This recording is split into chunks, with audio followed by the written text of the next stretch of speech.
Welcome back to the channel. Today, I am sharing a deeply personal story that taught me a hard truth. Family love should never demand the surrender of your dignity.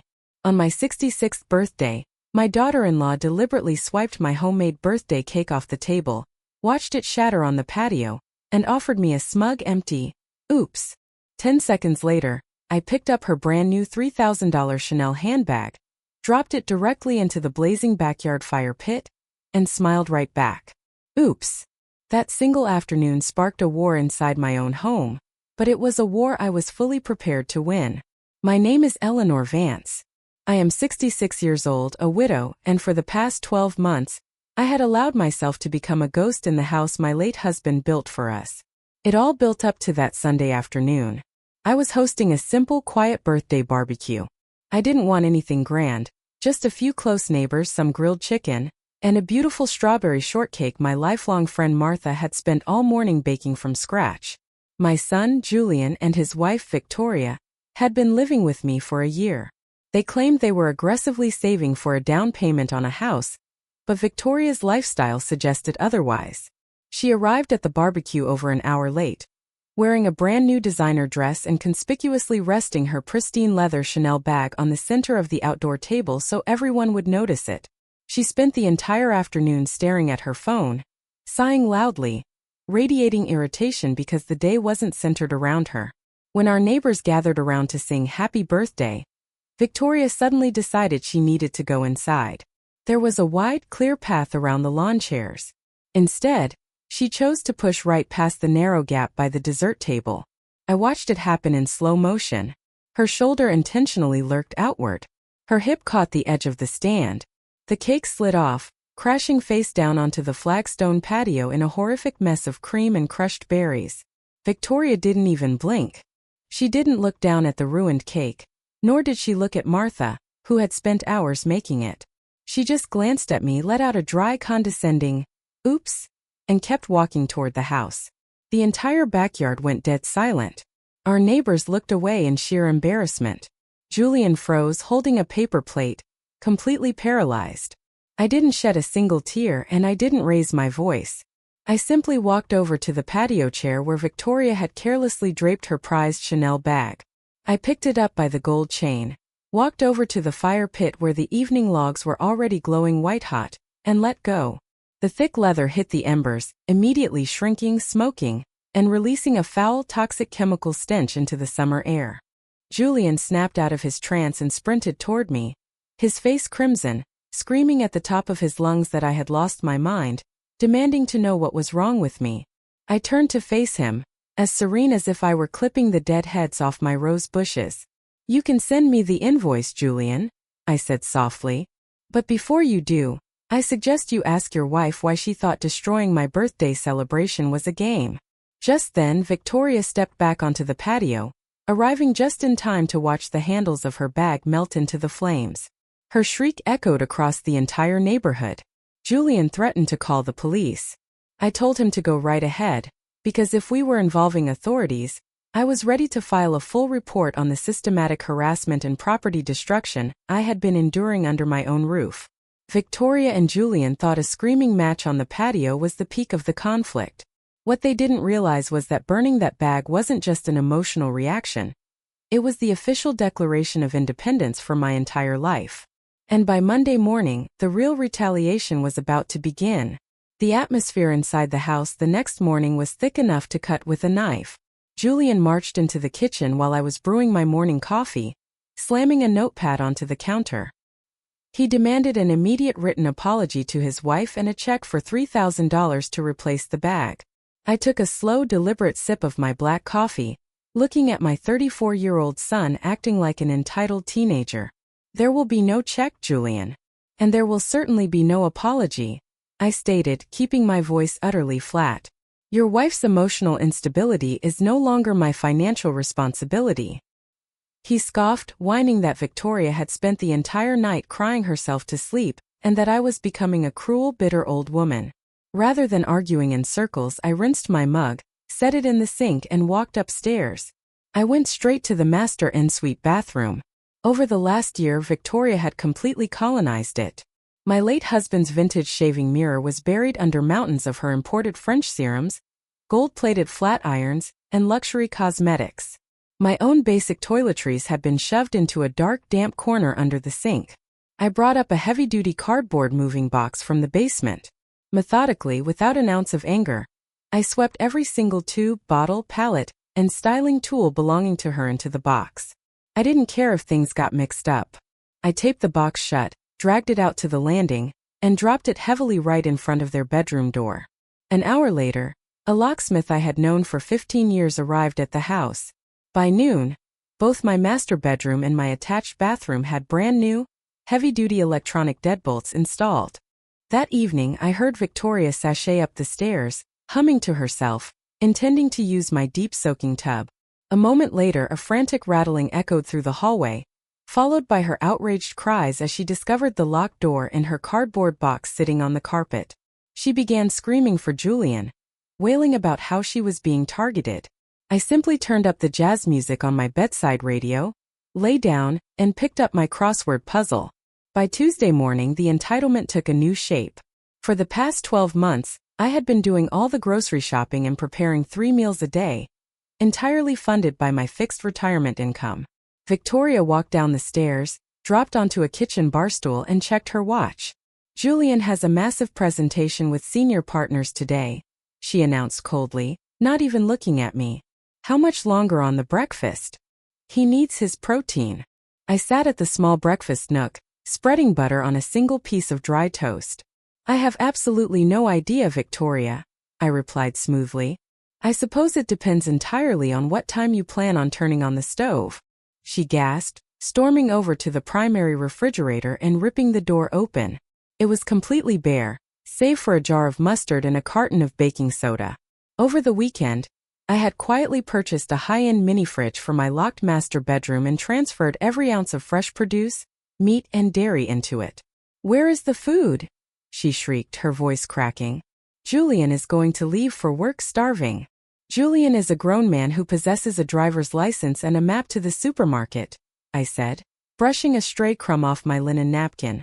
"I am a widow, Victoria, not your private chef.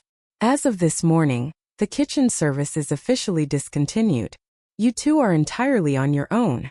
She opened her mouth to launch into a venomous tirade, but the sheer lack of emotion on my face stopped her dead in her tracks. I wasn't screaming. I wasn't crying. I was just profoundly, unshakably done. Victoria realized she had lost access to my bathroom and my kitchen, but she still believed she had one major ace up her sleeve. My daughter Chloe, who lived 2 states away and never met a piece of family drama she couldn't exploit. But when the phone rang that afternoon, Chloe was about to find out the bank of mom was closed for good. Right on cue, my daughter Chloe called that Tuesday afternoon. Chloe has a lifelong habit of playing the diplomat, always siding with whoever could provide her with the most material convenience. Julian had clearly called her, weeping into his phone about my cruelty. "Mom, you are being completely manic," Chloe started, using that exhausting, condescending tone she reserves for when she wants to assert authority. "You're cutting off your own son's food? Locking doors? Just write Victoria a check for the bag and make them dinner. You know how fragile Julian's nerves are when he's stressed.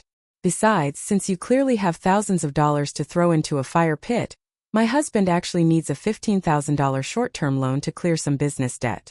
I figured you have cash to burn." I leaned back against the counter. "There are no loans, Chloe. The Bank of Eleanor is permanently out of business," I said decisively, hanging up the phone before she could even begin her prepared guilt trip. But Chloe's call got the gears turning in my head. It was time to audit the remaining vulnerabilities. 3 years ago, right after my husband passed away, I had set up a joint convenience checking account with Julian. It was strictly designed as an emergency safety net, a medical buffer in case I was hospitalized or incapacitated and needed him to pay my medical bills. Every single cent deposited into that account came directly from my late husband's pension and my life savings. I hadn't looked at the physical statements in months, relying on the assumption that my son respected my survival. I drove straight to the bank branch downtown. I sat across from a personal banker and requested a full printout of the transaction history for the last 6 months. As the pages slid out of the laser printer, my blood ran cold. There were no hospital bills. Instead, the statements were a chronological roadmap of luxury indulgence. High-end steakhouses, boutique clothing shops, premium day spas, and expensive weekend getaways. My emergency medical fund had been transformed into Victoria's personal play money, and Julian had blindly handed her the debit card.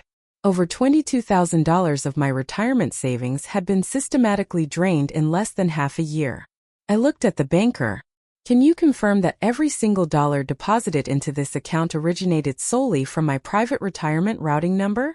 Yes, Mrs. Vance. All automated deposits came from your primary fund, she confirmed softly, looking at me with genuine sympathy. Excellent. I want to withdraw every remaining cent immediately, transfer it to an isolated, private account that requires my biometric authorization, close this joint account entirely, and permanently cancel all cards associated with it. The process took exactly 25 minutes. The very next day, at precisely 1:45 p.m., my phone began vibrating violently on the kitchen island. It was Julian. When I answered, his voice was a frantic, muffled whisper. He sounded utterly humiliated and frantic. Mom, what did you do? I'm at a luxury business luncheon with Victoria and 3 of her most important corporate clients. The waiter just brought my card back declined in front of everyone. The bank told me the account doesn't even exist anymore. You are publicly ruining my life. I stood out on my back porch, casually holding a pair of heavy-duty garden shears, clipping a rogue vine from the trellis. The bank told you the truth, Julian, I replied, my tone entirely light and breezy. That money was reserved for my chemotherapy or a nursing home, not to fund your wife's delusions of grandeur. I suggest you open your own wallet. My credit cards are completely maxed out, Mom. We have 0 liquid cash right now. He hissed into the receiver. I snipped a thick vine. Then I highly suggest you ask the restaurant manager for a canvas apron and find out where they keep the dish soap. Have a wonderful lunch, Julian. I pressed the end call button, powered the device completely off, and sat down on my porch glider to enjoy the afternoon sun. For the first time in an entire year, Julian was experiencing the natural consequences of his own choices. With their cash supply cut off, Victoria's desperation turned into pure, unadulterated arrogance. She decided that if she couldn't use my money, she would use my home to humiliate me in front of her high society friends. But she drastically underestimated what happens when a quiet woman decides to reclaim her living room. Victoria absolutely loathed losing control. To an arrogant mind, boundaries aren't rules to be respected. They are direct challenges to their authority. On Friday evening, without offering a single syllable of warning, she decided to reassert her dominance over my household. I had spent the afternoon resting upstairs in my room. Around 7:30 p.m., the unmistakable sound of multiple loud, boisterous voices and clinking glassware drifted up through the floorboards. I walked down the stairs at exactly 8 p.m., wearing my faded cotton bathrobe, fleece slippers, and reading glasses. When I reached the archway of the formal living room, I stopped. Victoria had staged an elaborate dinner party for 3 of her wealthy girlfriends and their husbands. They were lounging across my velvet furniture. On the coffee table sat my late husband's irreplaceable, hand-cut crystal glasses, and Victoria was actively pouring from a bottle of a rare, 1998 vintage Cabernet that my husband had been saving for our golden anniversary before he passed. The room fell completely silent the moment my slippers hit the hardwood floor. I walked directly past the guests, completely ignoring their startled expressions.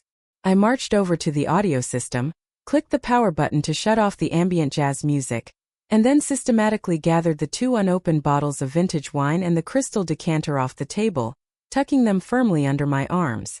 Good evening, everyone, I said, offering the room a perfectly polite ice-cold smile. Victoria's neck turned a blotchy, furious shade of crimson.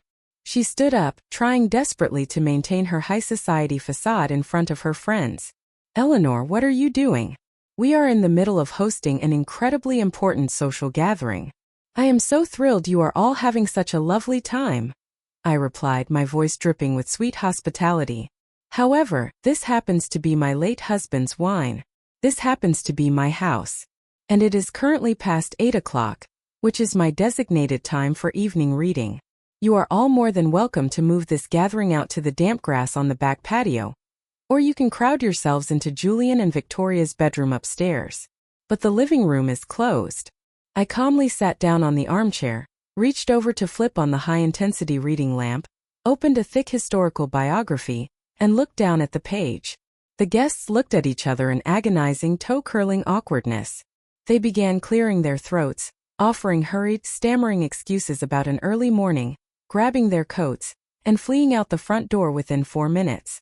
When the deadbolt clicked shut behind the last guest, Victoria stood in the dead center of the room, literally trembling with rage. She glared at me with an expression of pure, unadulterated venom. She opened her mouth to scream, but realized she had absolutely no leverage left. With a sharp cry of frustration, she spun on her designer heels and stomped up the stairs so hard the chandelier rattled.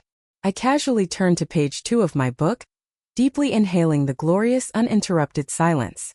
But I wasn't done stripping away their unearned luxuries. The household possessed a secondary vehicle, a reliable mid-sized sedan. The title, the registration, the insurance, and the monthly payments were entirely in my name. However, over the past 9 months, Julian had completely monopolized it, treating it as his personal commuter car and chauffeur vehicle for Victoria, saving them thousands in transport costs while I paid for the maintenance. Late Sunday night, while the house slept, I took the spare key from my safe. I quietly backed the sedan out of the driveway, drove it 3 blocks away, and parked it deep inside my friend Martha's secure, locked garage. I walked back home in the moonlight, slipping the keys into my bathrobe pocket. At 7:15 a.m. on Monday morning, the house erupted. I heard Julian frantically tearing down the stairs.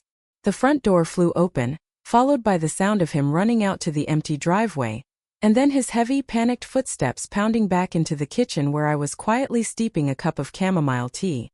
"Mom, where is the sedan?" he gasped, sweating through his work shirt. "It's gone. Victoria has a corporate breakfast in 20 minutes, and my car is in the shop." "Where is it?" I blew gently on my hot tea. "I relocated it to a secure storage facility, Julian. It is no longer a part of your daily transit options." "What do you mean?" he shouted, throwing his hands in the air. "How are we supposed to get to our jobs?" "The municipal transit system operates a bus line exactly 3 blocks to the east," I answered, looking him dead in the eye. "Furthermore, ride-sharing applications exist on those expensive smartphones you both love so much. I am no longer subsidizing your free rides or paying insurance for people who treat me like an invisible maid. You are a salaried adult. Figure it out." Julian and Victoria were forced to walk to the bus stop in a pouring rainstorm that morning, their corporate arrogance completely shattered. But the final fracture wouldn't come from the kitchen, the bank, or the car. It was about to come from the guest bedroom upstairs, which Victoria had secretly transformed into her own personal empire. My daughter Chloe couldn't stand being left out of a family feud, especially since she realized her brother's financial pipeline had dried up.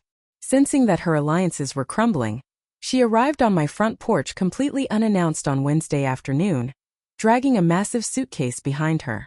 She fully expected me to open my arms, cook her a gourmet meal, and validate her opinions. We sat on the back patio right next to the cold, ash-filled fire pit. Chloe didn't waste a single second trying to be subtle. "Mom, you have to stop this psycho routine," she ordered, crossing her arms tightly. "Julian called me weeping. He says you are literally starving them, you hid their transportation, and you humiliated Victoria in front of her social circle.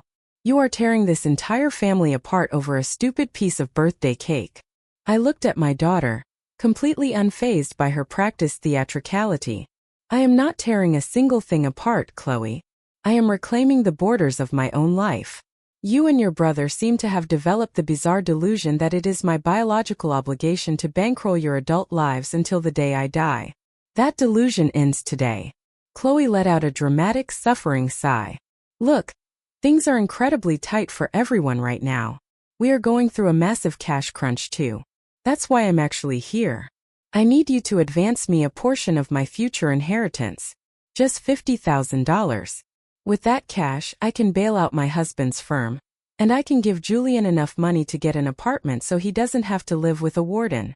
I stared at her for a long, quiet moment. There it was. The absolute, unvarnished truth. The surprise visit wasn't out of love or concern. It was pure naked greed masquerading as family mediation. "There is no early inheritance, Chloe," I said firmly, standing up from my chair.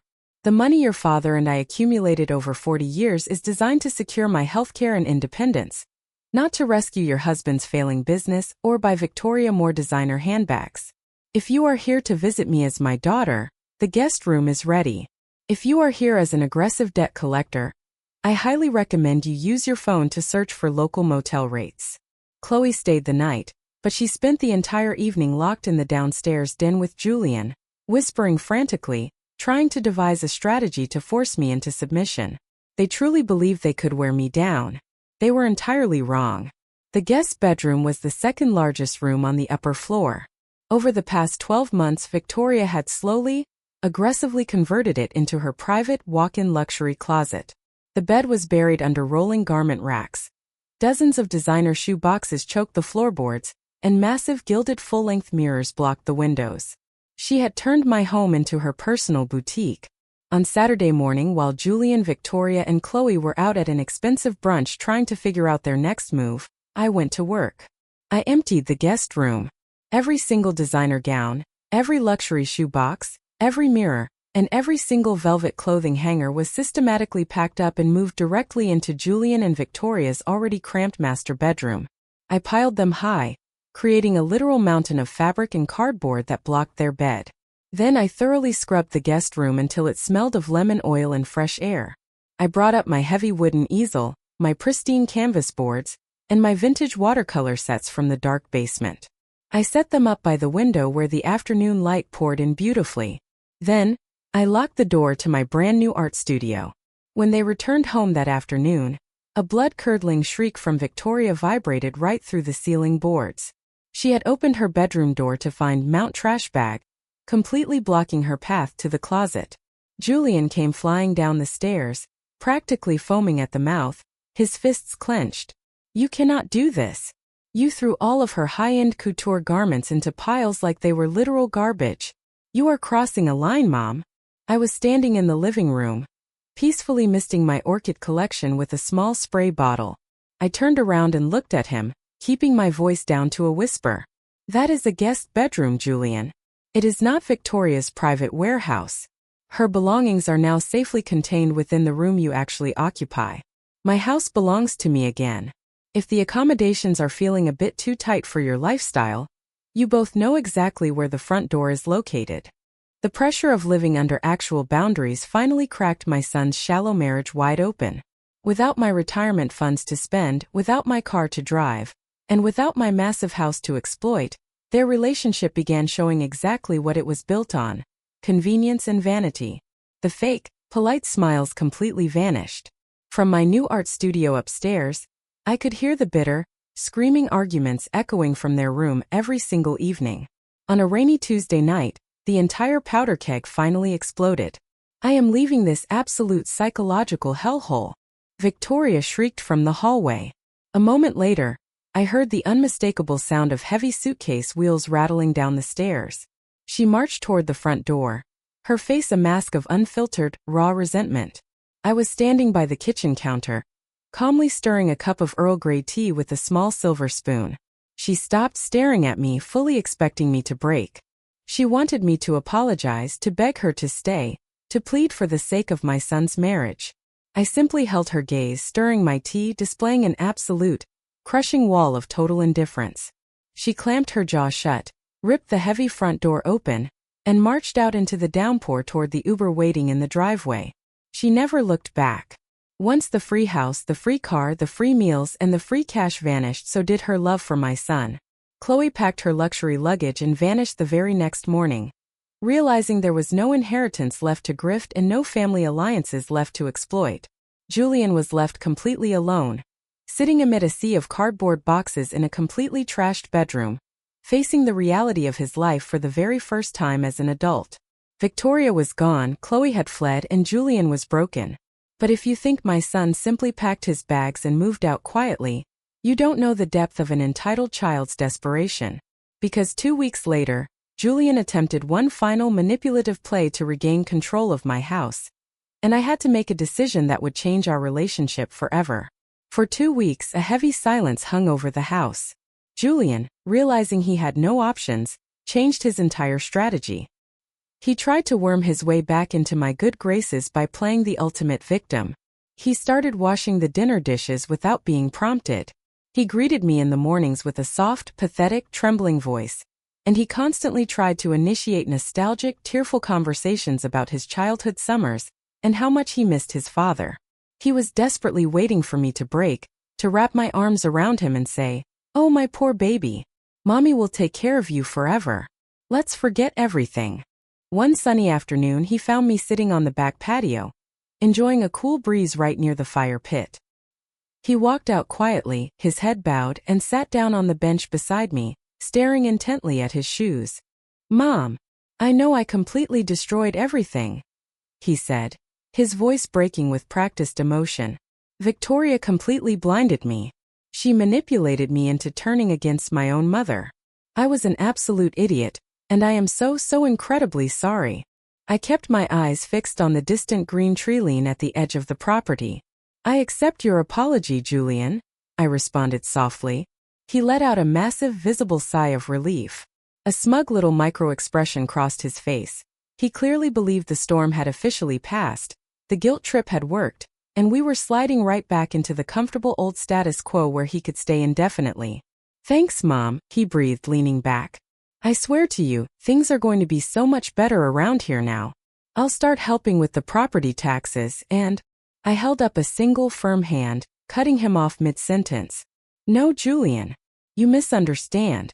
I am deeply glad you finally recognize where your character failed. But your realization does not alter the physical reality of this household. You have exactly 60 days to organize your finances, secure an apartment, and permanently vacate my home." He turned to me, completely blindsided, his jaw dropping. "What? You're throwing me out? But Victoria is gone. The problem is solved."